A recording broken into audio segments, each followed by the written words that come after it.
नमस्कार दोस्तों, मैं रुद्र एक बार फिर से आपका बहुत बहुत स्वागत करता हूँ आपके अपने YouTube channel inspiring motivation stories में।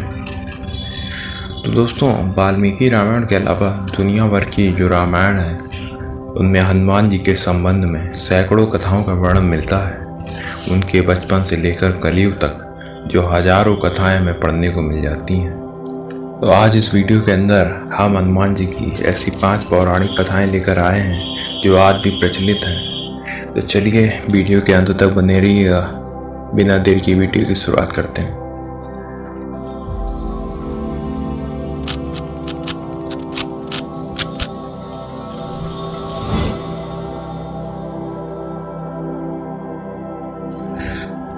तो पहली कथा के अंतर्गत लंका विजय पर अयोध्या से लौटने पर जब श्री राम उन्हें युद्ध में सहायता देने वाले विभीषण, सुग्रीव, अंगद आदि को कृतज्ञता स्वरूप उपहार देते हैं तो हनुमान जी श्री राम से याचना करते हैं कि यावद राम कथा वीर चिरस्यति महितले तावत् शरीरे बस्यन्तु प्राणमम न संशया। अर्थात हे वीर राम, इस पृथ्वी पर जब तक राम कथा प्रचलित रहे तब तक निसंदेह मेरे प्राण इस शरीर में बसे रहें।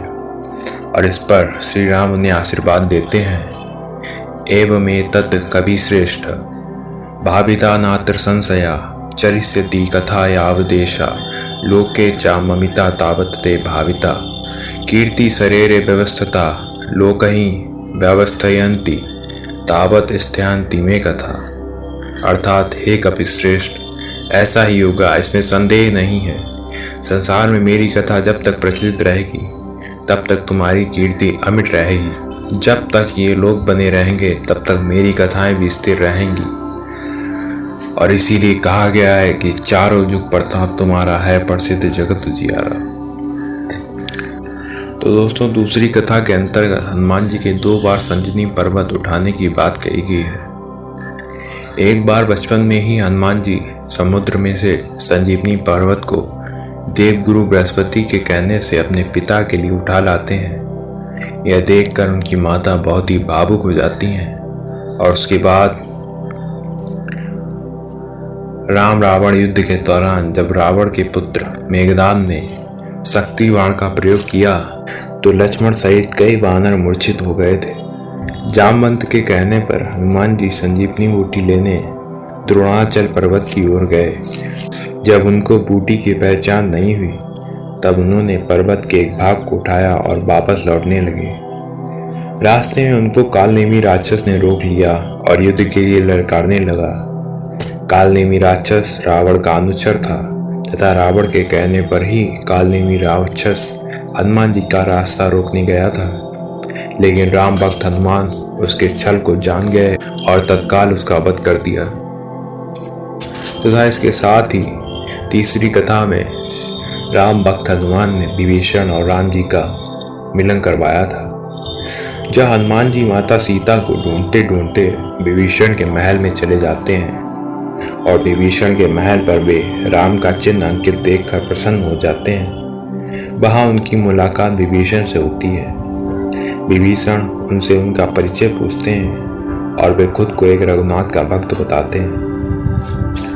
हनुमान और विभीषण के बीच लंबा संवाद होता है और हनुमान जी जान जाते हैं कि यह काम का व्यक्ति है।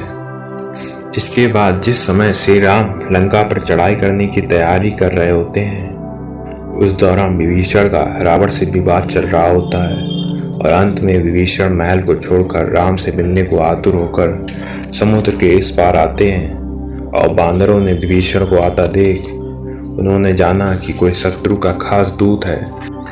उस समय कोई भी विभीषण पर विश्वास नहीं करता है। तो इस पर सुग्रीव जी कहते हैं, हे रघुनाथ जी, सुनिए, रावण का भाई मिलने आया है। राक्षसों की माया जानी नहीं जाती।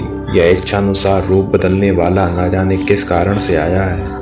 ऐसे में हनुमान जी सभी को दिलासा देते हैं और राम भी कहते हैं कि यह मेरा प्राण है, इस शरणागत के भय को हर लेना चाहिए।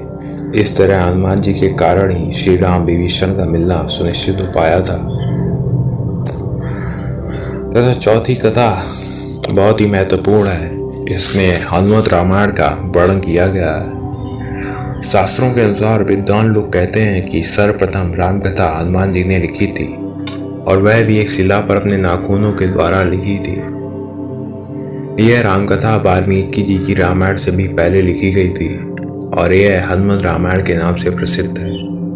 यह घटना तब की है जब भगवान श्री राम रावण पर विजय प्राप्त करने के बाद अयोध्या में राज करने लगते हैं और श्री हनुमान जी हिमालय पर चले जाते हैं।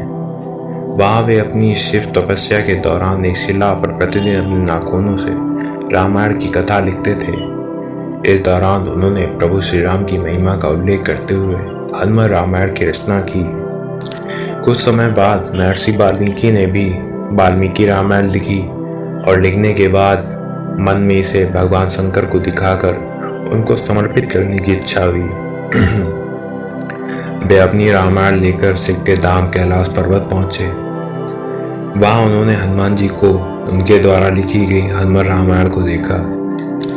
हनुमत रामायण के दर्शन पर वाल्मीकि जी निराश हो गए और वाल्मीकि जी को निराश देखकर हनुमान जी ने उनकी निराशा का कारण पूछा तो महर्षि बोले कि उन्होंने बड़ी कठिन परिश्रम के बाद रामायण लिखी है, लेकिन आपकी रामायण को देखकर ऐसा लगता है कि मेरी रामायण को कोई नहीं पढ़ेगा, यह बेकार हो जाएगी, क्योंकि आपने जो लिखा है उसके समक्ष मेरी रामायण कुछ भी नहीं है।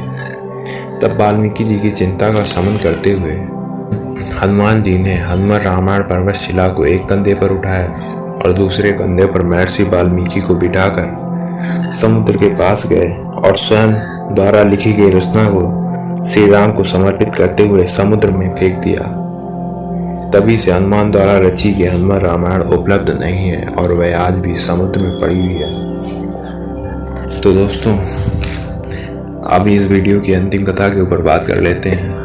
कहा जाता है कि महाभारत के युद्ध में भगवान श्री कृष्ण की इच्छा के अनुरूप बजरंगबली अर्जुन के रथ की ध्वजा पर विराजमान रहे। इससे जुड़ा एक प्रसंग आनंद रामायण में मिलता है। इसमें हनुमान जी के अर्जुन के घमंड के तोड़ने का वर्णन किया गया है। तो एक बार रामेश्वर में अर्जुन की मुलाकात हनुमान जी के साथ होती है। दोनों लोगों में लंका युद्ध को लेकर चर्चा होने लगती है। अर्जुन को उस समय स्वयं पर संसार का सबसे बड़ा धनुर्धर होने का अभिमान था।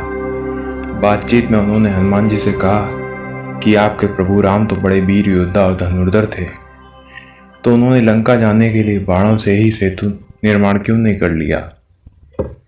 तो इस पर हनुमान जी ने कहा कि बाणों का पुल वानर सेना के भार को सहन नहीं कर पाता। तब अर्जुन ने घमंड से कहा कि वे तो बाणों की ऐसा पुल बना देते जो टूटता ही नहीं। और अर्जुन ने हनुमान जी से कहा कि सामने तालाब में वे बाणों का पुल तैयार करके दिखाते हैं, वह आपका भार सहन कर लेगा। उस समय हनुमान जी अपने सामान्य रूप में थे। अभिमान से चूर अर्जुन ने अपने बाणों से तालाब पर एक सेतु बना दिया और हनुमान जी को चुनौती दे दी। अर्जुन ने बनाए सेतु को देखकर हनुमान जी ने कहा, यदि यह सेतु उनका वजन सहन कर लेता है तो वे अग्नि में प्रवेश कर जाएंगे, और यदि यह टूट जाता है तो तुमको अग्नि में प्रवेश करना होगा। अर्जुन ने यह शर्त स्वीकार कर ली। हनुमान जी ने विशाल रूप धारण किया और जैसे ही पहला पग उस सेतु पर रखा, वह सेतु डगमगाने लगा। दूसरा पैर रखते हुए चरमराने लगा और उस पुल की हालत देखकर अर्जुन का सिर घमंड से नीचे हो गया। हनुमान जी ने जैसे ही तीसरा पैर रखा, वह तालाब खून से लाल हो गया। यह देखकर हनुमान जी सेतु से नीचे आ गए और अर्जुन को अग्नि प्रज्वलित करने को कहा। अग्नि प्रज्वलित होते ही हनुमान जी इसमें प्रवेश करने वाले थे। तभी भगवान श्री कृष्ण प्रकट हुए और बजरंगबली को ऐसा करने से रोका। उन्होंने कहा कि हे भक्त श्रेष्ठ, आपके पहले ही पग के रखते यह सेतु टूट गया होता, अगर मैं कछुआ बनकर अपनी पीठ पर आपका भार सहन नहीं करता। तीसरा पग रखते ही मेरी पीठ से खून निकलने लगा। यह सुनकर हनुमान जी दुखी हो गए और उन्होंने भगवान श्री कृष्ण से क्षमा मांगी। उन्होंने कहा कि वे अपराधी हैं, उनके कारण उनके प्रभु को दुख पहुंचा है। इस पर श्री कृष्ण बोले कि यह सब उनकी इच्छा से ही हुआ है। उन्होंने हनुमान जी से कहा कि आप महाभारत युद्ध में अर्जुन की रथ पर लगी ध्वजा पर विराजमान रहे। जब महाभारत का युद्ध हुआ तो अर्जुन की रथ पर हनुमान जी शिखर पर लगे ध्वज पर विराजमान हो गए। तो दोस्तों ऐसी वीडियो के लिए प्लीज़ चैनल को सब्सक्राइब और वीडियो को लाइक ज़रूर कीजिएगा। तब तक मिलते हैं किसी अन्य वीडियो में नया टॉपिक के साथ। धन्यवाद।